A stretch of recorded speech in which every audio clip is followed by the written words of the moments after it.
that you've read the passages and attempted the questions on the Google form, once you click submit, that form's going to do two things. First of all, it's going to email your answers to you so that you can actually take a really good look at them. The other thing it's going to do is have links to this video in all of the answers so that you can look at the advice for each question, question by question. So let's have a look at question 1.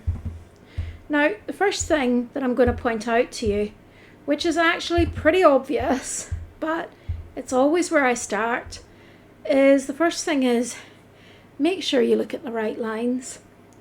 There's a lot going on in that exam room.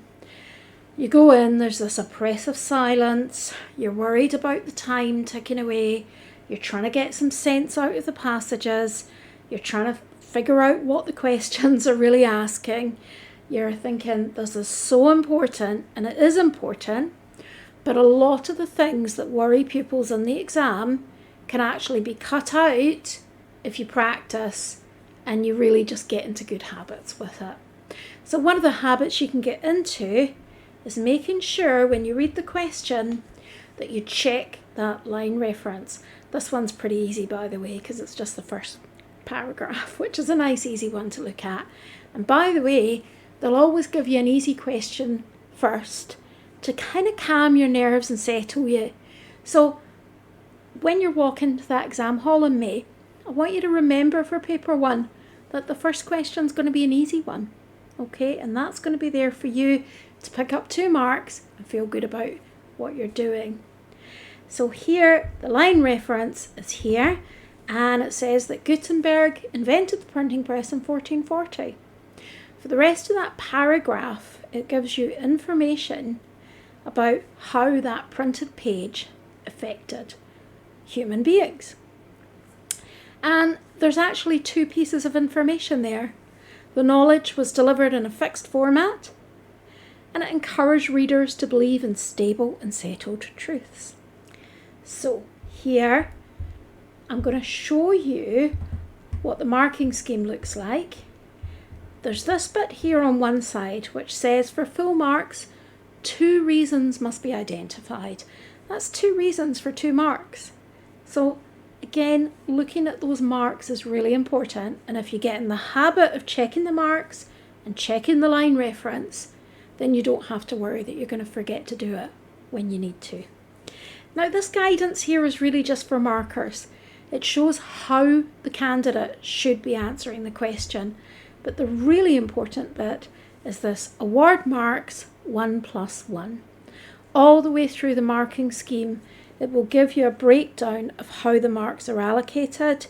You get 1 mark for one comment, 1 mark for another. So over here on this side are the comments that you can give. And here they've actually given you 4 things that you could pick out. It lasted so long, and you can see that that's a rewording of the next 500 years. Each one of these statements is a rewording of the words in the brackets. Some pupils choose to pick out, quote from the passage, and then reword it. I'm a little bit not great on that one, because first of all, I think it does take an awful lot of extra time. It's a lot of extra writing. This is a big exam with a lot of writing in it.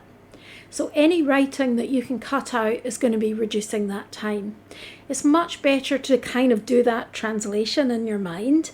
You pick out the bit of the passage, you translate it into your own words, and you give your answer, which is obviously in this lovely bullet point format. If the SQA are doing it that way and telling you that's how it should be done, why wouldn't you do it that way? It's quite likely that your answer isn't going to be exactly what's written there, by the way, because we're all going to come up with different ways of saying it. So the marker will make a judgment of whether you've really hit upon that idea. And sometimes pupils kind of look at their answers and they think, well, I said that. But the thing is, you have to be quite clear. The marker really needs to know that that's what you're saying. So you need to explain your idea out and make sure that you've done it properly, which is not to say you have to do this in full sentences. you can actually just do bullet point form, shorter answers, and also here's some good news. In the RUAE exam, your spelling isn't really going to affect the marks that you get, as long as we can identify the word. If your spelling is so far out that we can't work out what word you were going for, that's going to be a problem. But if you spell phonetically, then that's one less worry for you. So I'll round up of this one. Own words, bullet point, and make sure that you're not worried about how you're phrasing your answer. Just try and get the right answer down there. And again, practice makes perfect for that.